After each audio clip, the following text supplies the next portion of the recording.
friends, welcome to I Aram Info. எல்லாரும் எப்படி இருக்கீங்க? நல்லா இருக்கீங்களா? நான் செய்கிற வீடியோஸ் எல்லாம் பார்த்துட்டு இருக்கீங்களா? ரசப்பொடி ரசம் வீடியோவுக்கு நிறைய கமெண்ட்ஸ் அனுப்பியிருந்தீங்க. நிறைய சப்ஸ்கிரைபர்ஸ் ஆட் ஆகிருக்குது. பார்க்குறதுக்கே எங்களுக்கு ரொம்ப சந்தோஷமாக இருக்குது. அதே மாதிரி உங்களுக்கு பிடிச்ச இதுக்கெல்லாம் நிறைய அந்த மாதிரி கமெண்ட்ஸ் அனுப்புங்க. நாங்கள் பார்த்துட்டு உங்களுக்கு நிறைய வெரைட்டிஸு செஞ்சு காட்டுறதுக்கு அது ஒரு என்தூசியாசமாக இருக்கும் எங்களுக்கு. நீங்கள் அதனால் வீடியோஸ் எல்லாம் பார்த்துட்டு கமெண்ட்ஸு தவறாமல் அனுப்புங்க. வீடியோ போகிறதுக்கு முன்னாடி சப்ஸ்கிரைப் பண்ணாதவங்களா இருந்தாக்கா சப்ஸ்கிரைப் பண்ணுங்கள். பக்கத்தில் இருக்க பெல் அமுக்குங்க. ஓகேங்களா? இப்போது வீடியோக்குள்ளே போகலாம். இன்றைக்கி ரொம்ப நாளாக கேட்டுட்டு இருந்தாங்க 2-3 வியூவர்ஸ் பானிபூரி பண்ணி காட்டுங்கன்னு சொல்லிட்டு அந்த பானிபூரி எப்படி பண்ணுறதுன்றதை தான் நான் இன்றைக்கி காட்ட போகிறேன். வாங்க பார்க்கலாம்.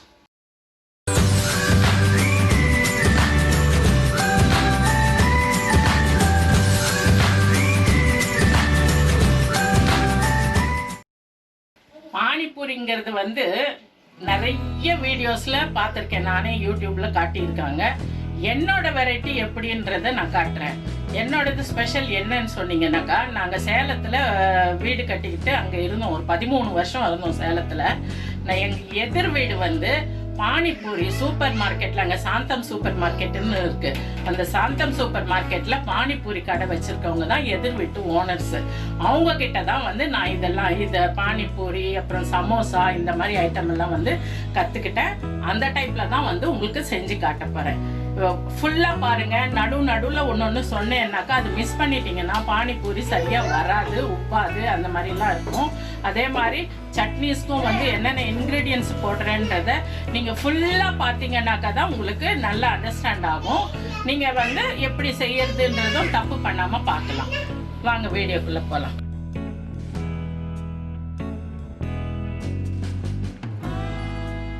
பாருங்க, ஒரு டம்ளர் ரவை எடுத்துக்கிட்டேன். இதில் மெயினாக ரவை தாங்க இதுக்கு இன்க்ரீடியண்ட்டு. மைதாலாம் ரொம்ப ஆட் பண்ண வேணாம். ஜஸ்ட்டு பாருங்க, ஒரே ஒரு டேபிள் ஸ்பூன் தான் போட போகிறேன். அது போடாமலே வெறும் ரவையில் கூட அவங்க எனக்கு சொல்லி கொடுத்தது வெறும் ரவையில் தான் சொல்லி கொடுத்துருக்காங்க. அதில் செஞ்சிங்கன்னா கூட நல்லா வரும். இது நம்ம மாவு பிசைஞ்சு வச்சுட்டு ஊறின பிறகு நமக்கு சப்பாத்தி மாவு மாதிரி வந்துடும் ரவை. அப்போ தான் பூரி நல்லா உப்பி வரும். இந்த மாவுக்கு தேவையானது 1/4 ஸ்பூன் தான் போட்டுக்கிறேன் பூரிக்கு. ஓகேங்களா? கொஞ்சமாக ஆப்ப சோடா. எல்லார்கிட்டையும் பேக்கிங் பவுடர் இருக்காது, அதனால நான் பேக்கிங் சோடா போடுறேன். பாருங்கள், எவ்வளோண்டு ஒரு பிஞ்சு கூட கிடையாது, சும்மா பேருக்கு. பானிபூரி உப்பாதுன்னு நினைக்கிறவங்கெல்லாம் அதை போட்டுக்கிட்டு செய்யலாம். நானும் உங்களுக்கு அதனால தான் போட்டு காட்டுறேன். இல்லைன்னா நான் போட மாட்டேன். ஆக்சுவலாக இந்த மாதிரி சோடா ஐட்டம்ஸ் எல்லாம் போடாமல் தான் செய்வேன். இப்போ உங்களுக்கு காட்டணும், பிகினர்ஸு இதை கற்றுக்கணுன்றவங்களுக்கெல்லாம் அது போட்டால் தான் உப்போன்ற மாதிரி நான் நிறைய வீடியோஸில் பார்த்துருக்கேன். அதனால் உங்களுக்கு நான் போட்டு காட்டுறேங்க. கொஞ்சமாக தான், ஒரு பிஞ்சு கூட கிடையாது, நிறைய போட்டுறாதீங்க. இப்போ ஃபஸ்ட்டு அந்த மைதா உப்பு எல்லாத்தையும் நல்லா கலந்துக்கோங்க.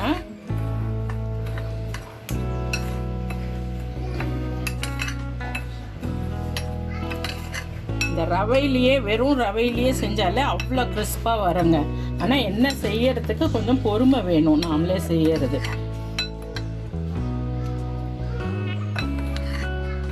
எல்லாம் நல்லா கலந்துருச்சு. இப்போ தண்ணி கொஞ்சம் கொஞ்சமாக ஆட் பண்ணிக்கோங்க. இதுக்கு எண்ணெய் ஊற்றணும் அந்த மாதிரி இதெல்லாம் கிடையாதுங்க. இந்த ரவையில் நம்ம தண்ணி ஊற்றும்போது அது ஊற கெட்டி ஆகிடும்.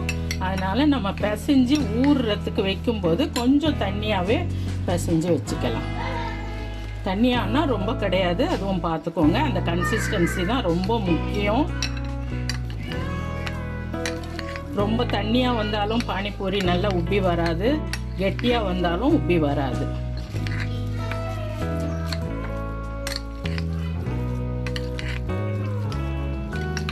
பார்த்தீங்களா? அடை மாவுக்கு நம்ம கொஞ்சம் கெட்டியாக அரைப்போம் இல்லைங்களா, அந்த மாதிரி அடை மாவு பதத்தில் நீங்கள் கலந்து நல்லா இதை ஒரு பிளேட் போட்டு மூடி வச்சுருங்க. நல்ல ஒரு 1/2 மணி நேரம் 1 மணி நேரம் ஊறுச்சுனாக்கா அந்த ரவையெல்லாம் ஊறி உங்களுக்கு மாவு பதத்துக்கு வந்துடும். அதுக்கு பிறகு பிசைஞ்சு நம்ம பானிபூரி சுடலாம். இப்போ நான் இதை மூடி வச்சிடுறேன்.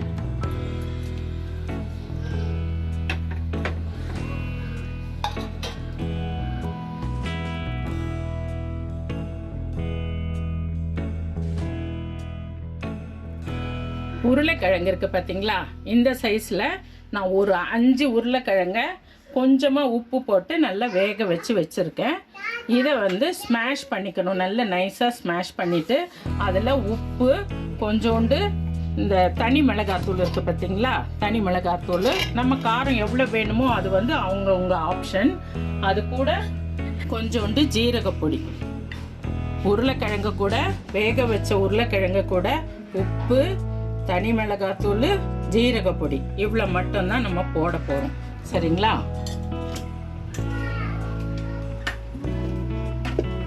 உருளைக்கிழங்கு வந்து நம்ம பிசைஞ்சிட்டு உப்பு, தனி மிளகாத்தூள், அப்புறம் ஜீரகத்தூள் போட்டு கரம் மசாலா தூள் ஆட் பண்ணுறவங்க அதை ஆட் பண்ணிக்கோங்க. நான் ஆட் பண்ணலை, நான் வெறும் ஜீரகத்தூள் மட்டும்தான் ஆட் பண்ணுறேன். அதை எல்லாத்தையும் பிசைஞ்சு வச்சுக்கிட்டு பானிபூரிக்குள்ள ஓட்டை போட்டு அதில் ஸ்டஃப் பண்ணுறதுக்காக அந்த உருளைக்கிழங்கு மசாலா. ஓகேங்களா? உருளைக்கிழங்கு வேக வச்சு நம்ம கையில் ஸ்மாஷ் பண்ணுறதை விட இந்த மாதிரி சீவல்ல சீவிட்டிங்கன்னா எல்லாமே ஈவனாக வரும். ரெண்டாவது நமக்கு செய்யறது கூட ஈஸிங்க. ஸ்மாஷ் பண்ணணுன்னாக்கா ப்ரெஷர் கொடுத்து ஸ்மாஷ் பண்ணணும் இல்லைங்களா, அதெல்லாம் இல்லாமல் இந்த மாதிரி சீவல்ல வச்சு நல்லா அப்படி சீவிக்கோங்க. பாருங்க, சீவல்ல சீவினோடனே எவ்வளோ அழகாக ஈவனாக வந்துருச்சு. நமக்கு அந்த சின்ன சின்ன கட்டி எல்லாம் இல்லாமல் இருக்குது. அதனால் நீங்கள் ஸ்மாஷ் பண்ணுறது அந்த மாதிரி சீவல்ல சீவிட்டிங்கன்னா உங்களுக்கு ஈஸியாக இருக்கும். இதை மசாலா மிக்ஸ் பண்ண போகிறேன். இதுக்கு தேவையான சால்ட்டு ஒரு 1/4 ஸ்பூன் போட்டிருக்கேன். ஜீரகப்பொடி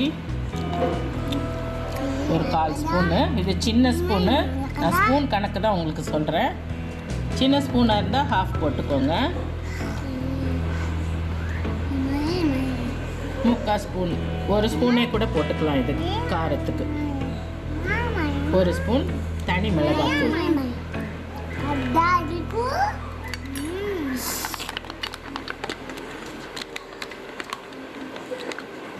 போட்டு நல்லா மிக்ஸ் பண்ணிக்கோங்க.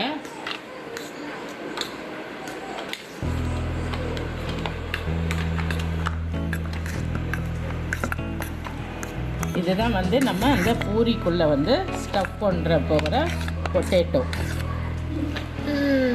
பொட்டேட்டோ வாங்கும்போது அந்த தோலை பிச்சு பார்த்திங்கன்னா நல்ல மண் வாசனை வர்ற மாதிரி இருக்கணும். அந்த மாதிரி எடுத்துங்கன்னாக்கா மாவாக இருக்கும். இது வந்து பாருங்கள் குழ குழன்னு இருக்குது. அந்த மாதிரி இல்லாமல் அந்த தோல் வாசனையை அப்படி நகத்தால் எடுத்து பார்த்திங்கன்னாக்கா ஒரு மண் வாசனை வரும். உருளைக்கிழங்கு இல்லாமல் மண் வாசனை கூட சேர்ந்து வரும். அந்த மாதிரி எடுத்திங்கன்னாக்கா உருளைக்கிழங்கு வந்து மணலாக இருக்கும். அதுதான் வந்து இந்த பானிபூரி சமோசாக்கெல்லாம் போட்டோம்னா ரொம்ப டேஸ்ட்டாக இருக்கும். சாப்பிட்றதுக்கும் மணலாக இருக்கும் உங்களுக்கு. ஸோ இது கலந்தாச்சு. இது ஒரு பக்கத்தில் வச்சிடலாம். சொல்லு. பூரி சுட போகிறோம். குட்டி குட்டி பூரி சுட போகிறோம். பானிபூரி சுட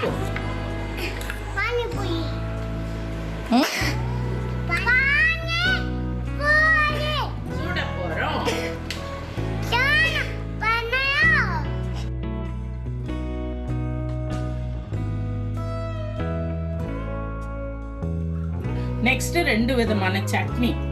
இது வந்து ஸ்வீட் சட்னி. இந்த ஸ்வீட் சட்னிக்கு வந்து இந்த டேட்ஸை வந்து கொஞ்சம் நல்லா தண்ணியில் போட்டு கொஞ்சம் நேரம் ஊற வச்சுக்கோங்க. இல்லை வெந்நி போட்டு கூட ஊற வச்சுக்கோங்க. நான் வந்து ஒரு 10 டேட்ஸ் எடுத்திருக்கேன். சீட்ஸ் எல்லாம் எடுத்துட்டு வெறும் சீட்லெஸ் டேட்ஸாக ஊற போட்டு வச்சுருக்கேன்.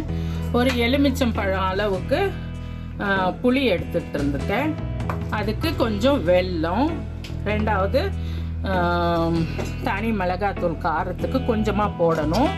கொஞ்சோண்டு ஒரு பிஞ்சு உப்பு. ஸ்வீட் சட்னிக்கு எப்போவுமே ஸ்வீட் செய்யும்போது நான் சொல்வேன் இல்லைங்களா, கொஞ்சோண்டு ஒரு பிஞ்சு உப்பு வந்து போட்டுக்குவேன். அது கூட வந்து சீரகம் வந்து ஒரு 1/2 ஸ்பூன் போட்டு அரைக்கணும். அது கூடயே போட்டு அரைச்சிடணும், நைஸாக அரைச்சிடணும். பாருங்க, 1/2 ஸ்பூன் தான் போடுறேன். இந்த டேட்ஸ் போட்டிருக்கோம் இல்லைங்களா, அதுலேயே போட்டு ஊற போட்டுருங்க. ஊறுச்சுனாக்கா உங்களுக்கு நல்ல மசியும் இல்லையா மிக்சியில், அதனால் கொஞ்சம் ஊற போட்டுட்டு இதெல்லாம் தான் போட்டு அரைக்கணும். அரைச்சிட்டு ஸ்டவ்லேயும் காய்ச்சணும். அப்போ தான் வந்து நீங்கள் அப்போவே சாப்பிட்றதா இருந்தாக்கா அரைச்சிட்டு உடனே கூட நம்ம யூஸ் பண்ணிக்கலாம்.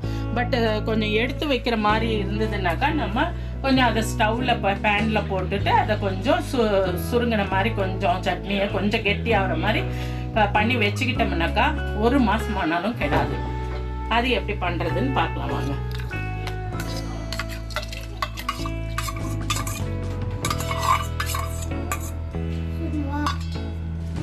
இந்த ஸ்வீட்னஸுக்கு இது டேங்கினஸுக்கு எலுமிச்சம்பழம் இது புளி, முதல்ல இதை அரைச்சிக்கலாம். ஜஸ்ட் உப்பு பாருங்க, ஒரு பிஞ்சு தான் போடுறேன். இதை அரைச்சிக்கிட்டு அப்புறமா வெல்லமும் மிளகாத்தூளும் ஆட் பண்ணிக்கலாம். கொஞ்சமாக தண்ணி ஊற்றியே நல்லா நைஸாக அரைச்சிக்கோங்க.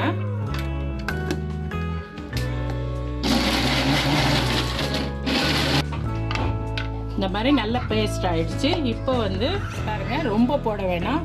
1/2 ஸ்பூன் மிளகாத்தூள், தனி மிளகாத்தூள் போட்டிருக்கேன்.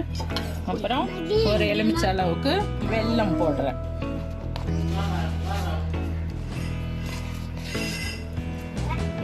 இப்போ கொஞ்சம் தண்ணியை ஊற்றிக்கிட்டா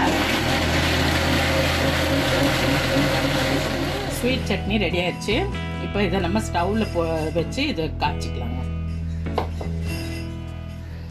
சும்மா கொஞ்சோண்டு எந்த ஆயில் வேணாலும் ஊற்றிக்கோங்க, இல்லை பட்டர் வேணாலும் ஊற்றிக்கோங்க. நான் கொஞ்சமாக தான் ஊற்றணும்னா இதுக்கு நம்ம மிக்சியில் அரைச்சி வச்சுருக்கோம் இல்லைங்களா, இதெல்லாம் போட்டுருங்க. நல்ல நைஸாக அரைக்கணுங்க, எதுவும் தட்டுப்பட்டு இதுவாகக்கூடாது. அப்படி நைஸாக வரலைன்னாக்கா நீங்கள் ஜல்லடையில் வடிகட்டி கூட எடுத்துக்கோங்க.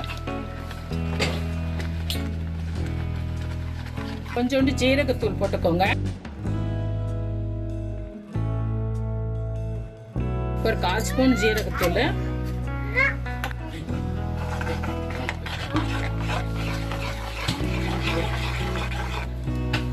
நல்லா கொதிச்சு வரட்டுங்க. கலரே மாறிடும், ஒரு பிளாக் ப்ரௌன் டார்க் ப்ரௌனுக்கு கலர் மாறும்.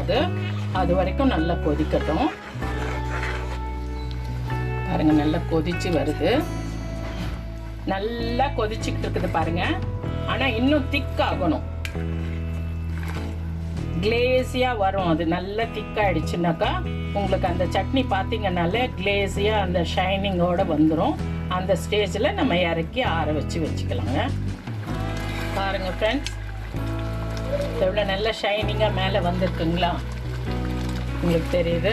ரெண்டாவது கரண்டி ஊற்றுனா அந்த திரின்னு வரல பாருங்க. இதுதான் அதனுடைய ஸ்டேஜு. இனி ஸ்டவ் ஆஃப் பண்ணிடலாம். இதை ஆற வச்சு ஒரு பாட்டில்லையோ இல்லை ஒரு டப்பாலையோ போட்டு வச்சுக்கிட்டோம்னாக்கா உங்களுக்கு அப்படியே இருக்கும். நீங்கள் ஃப்ரிட்ஜ்லேயும் வச்சுக்கலாம். எல்லாம் நம்ம பாகு மாதிரி காய்ச்சிட்டோம் இல்லைங்களா, அதனால எதுவுமே இதில் கெடாது. பச்சை இதெல்லாம் க்ளீனாக போயிட்டு பாருங்கள். நான் அப்போ காட்டும்போது கரண்டி எப்படி திரியாக இருந்தது இல்லைங்களா, இப்போ பாருங்கள் எப்படி இருக்குன்னு சொல்லிட்டு. இது கொஞ்சம் ஆறுச்சுன்னா இன்னும் கொஞ்சம் கெட்டி ஆகும்.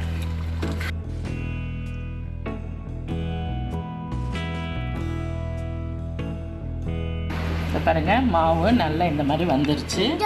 நல்ல சப்பாத்தி மாவு மாதிரி வந்துருச்சு. இப்போ நம்ம இதை வந்து டஸ்டிங் பண்ணி நம்ம உருட்டி எடுத்துக்கலாம். சின்ன சின்னதாக கட் பண்ணி எடுத்துக்கலாம். குட்டி குட்டியாக உருட்டுறதை விட பெருசாக உருட்டி கட் பண்ணுறது ஈஸி. அதனால் அதை தான் உங்களுக்கு காட்ட போகிறேன். டஸ்டிங் பண்ணுறது கூட வந்து மைதா பண்ணிக்காதீங்க, அரிசி மாவு இருந்ததுன்னா பண்ணிக்கோங்க.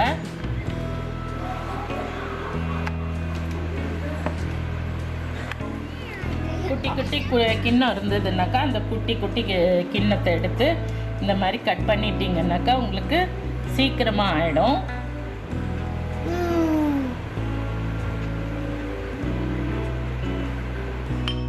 பாருங்க, இந்த மாதிரி இந்த திக்னஸ்ஸு ரொம்ப மெல்லிசாக திரட்டாதீங்க. மெல்லிசாக திரட்டுனா உப்பி வராது. அந்த சைஸில் அதை இதுவாக பண்ணிங்கன்னா தான் உங்களுக்கு அந்த ஃப்ளஃபியாக வரும்.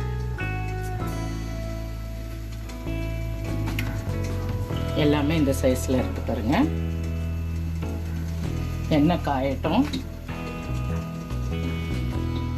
இதுக்கு நல்லா காயணுங்க எண்ணெய்.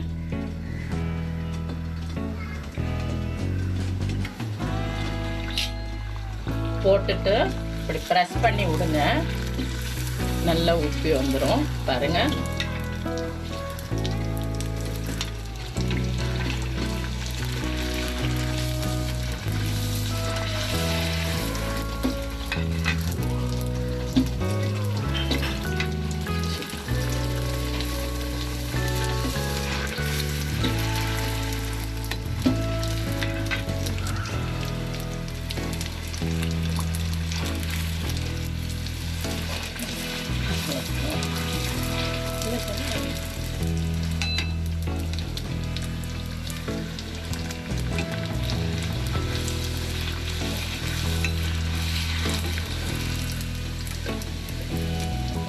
எவ்வளோ நல்லா வந்திருக்கு. நல்லா செவக்க வச்சு எடுத்துக்கோங்க.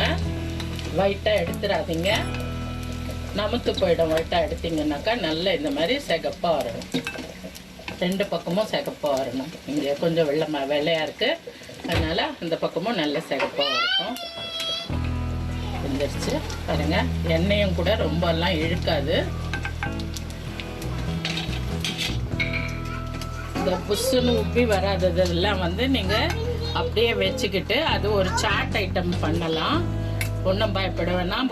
குட்டி பசங்க இருந்தால் அவங்க சாப்பிட்ருவாங்க. இல்லைன்னா அதையெல்லாம் எடுத்து வச்சு ஒரு நாளைக்கு என்ன பண்ணுங்கன்னாக்கா பட்டாணி இதெல்லாம் வச்சு சாட் ஐட்டம் கூட பண்ணலாங்க. எல்லாமே உப்பி வரும்ன்றது சில நேரங்களில் இதுவும் ஆகும். அதனால ஒன்றும் இது படாதீங்க, டென்ஷன் ஆகாதீங்க. சும்மா போட்டாலே கூட உப்பி வரும். இருந்தாலும் நம்ம கொஞ்சம் ப்ரெஸ் பண்ணி விட்டா நல்ல புஷ்ஷுன்னு வருமே பாருங்க. எல்லா பூரியும் சுட்டி எடுத்தாச்சுங்க. இப்போ பாருங்கள் எவ்வளோ நல்லா கிறிஸ்பியாக வந்திருக்குன்னு சொல்லிட்டு. உடையிறது உங்களுக்கு சத்தம் கேட்குதுங்களா? அவ்வளோதாங்க பானிபூரி. அந்த கரெக்டான மாவு பிசைஞ்சு இது பண்ணோம்னாக்கா நிறைய பேர் நிறைய மைதா போட்டுறதுனால அது வந்து ஜவு மாதிரி ஆகிடும். வெறும் ரவையிலேயே கூட நீங்கள் சுட்டிங்கன்னா இதை விட நல்லா கிறிஸ்பாக வரும். அதனால் மைதா ரொம்ப ஆட் பண்ணாதீங்க. ரவை தான் மெயின். இதுக்கு பெரிய கிளாஸ் போட்டு சின்ன அவ்வளோண்டு ஸ்பூனில் தான் வந்து மைதா போட்டால் போகிறோம். அது கூட போடாமல் வெறும் ரவையிலேயே கூட நீங்கள் பிசைஞ்சு வச்சு செஞ்சீங்கன்னா அழகாக இவ்வளோ கிறிஸ்பி அவங்களுக்கு பானிபூரி கிடைக்கும். ஓகேங்களா?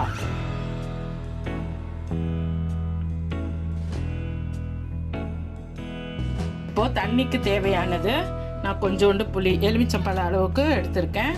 ஊற வச்ச புளி. காரம் நிறைய வேணும்னாக்கா போட்டுக்கோங்க. நான் 2 தான் போடுறேன். பசங்கள்லாம் சாப்பிட்றதுனால 2 போடுறேன். ஒரு சின்ன துண்டு இஞ்சி,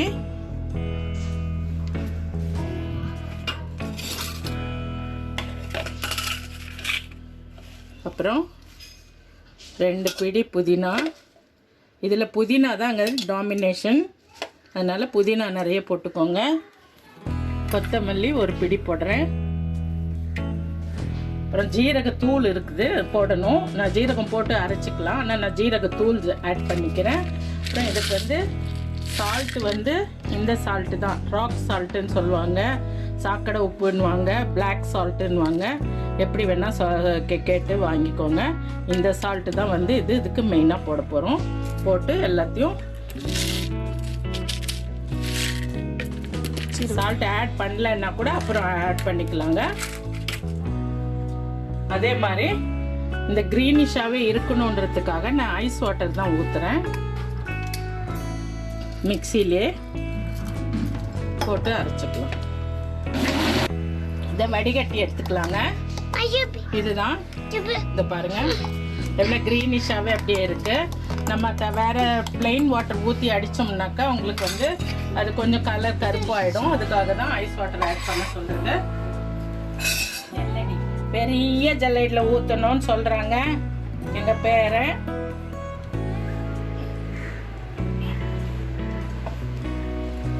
நல்லா வடிச்சு எடுத்துக்கோங்க. இன்னும் கொஞ்சம் கூட அது ரொம்ப திக்கா இருக்கு.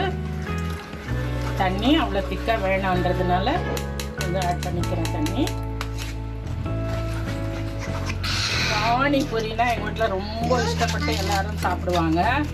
செய்யறதுக்குள்ள என்ன கையை கால் ஓட விடலை.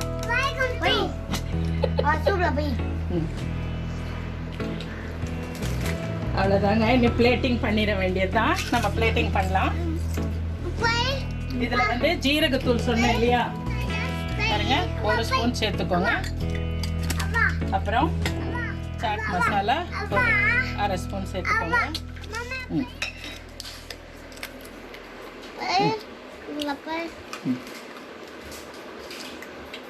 போ அவ்வளோதாங்க. பிளேட்டிங் பண்ணிடலாம்.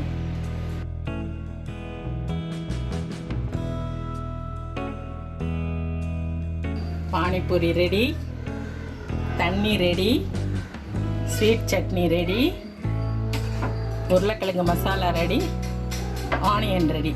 இப்போ பிளேட்டிங் தான் பண்ணணும். பிளேட்டிங் பண்ணிடலாம்.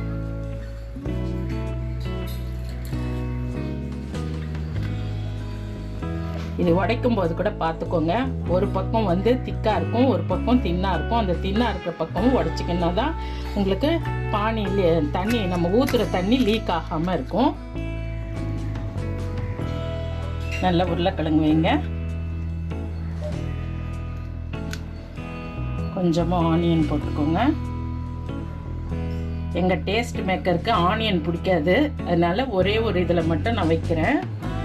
பசங்க இந்த ஷேப்பை மாற்றிட்டாங்கப்பா, ஒன்றும் நினச்சிக்காதீங்க. ரவுண்டாக வரும். இதெல்லாம் ரவுண்டாக வந்து பாருங்க. இந்த பக்கம் திக்காக இருக்குது, இந்த பக்கம் மெலிசாக இருக்குது. அந்த பக்கம் உடைச்சிக்கோங்க, அப்போ தான் லீக் ஆகாமல் இருக்கும். பொட்டேட்டோ கூட வந்து நீங்கள் உங்களுக்கு வேணும்னாக்கா சன்னா, ஒயிட் சன்னா இருக்குது பாருங்கள், அந்த சன்னாவே வச்சு பண்ணிங்கன்னாக்கா ரொம்ப சூப்பராக இருக்கும் உங்கள் டேஸ்ட்டு. அதையும் ஒரு நாளைக்கு நான் உங்களுக்கு பண்ணி காட்டுறேன். தட் மீன்ஸ் உருளைக்கிழங்குக்கு பதிலாக அது வந்து நாங்கள் ஒரு இடத்துல சாப்பிட்டோம். புருஷவாக்கம் ஏரியாவில் நாங்கள் இருந்தப்போ அங்கே ஒருத்தவங்க சேல் பண்ணாங்க. அது நாங்கள் சாப்பிட்டோங்க. அவ்வளோ டேஸ்ட்டாக இருந்தது. உருளைக்கிழங்கை விட வந்து அந்த சன்னா போட்டது வந்து ரொம்ப பானிபூரியில் நல்ல டேஸ்ட்டு கொடுத்தது. பானிபூரி ரெடி ஆயிடுச்சுங்க. எங்கள் டேஸ்ட் மேக்கருக்கு கொடுக்குறோம், அவர் சாப்பிட்டுட்டு உங்களுக்கு சொல்வார். பானிபூரி பார்க்க ரொம்ப அழகாக இருக்குது. செட் பண்ணியே கொடுத்துட்டாங்க, கடையில் கொடுக்குற மாதிரியே. இப்போ தான் இந்த COVID-19 நார்த் இந்தியன்ஸ் எல்லாம் ஓடிட்டாங்க. நமக்கு யார் பானிபூரி செஞ்சு தருவா? வீட்லேயே செஞ்சு கொடுத்துருக்காங்க. எப்படி டேஸ்ட் இருக்குதுன்னு பார்த்துடலாம். இதில் முக்கி எடுத்து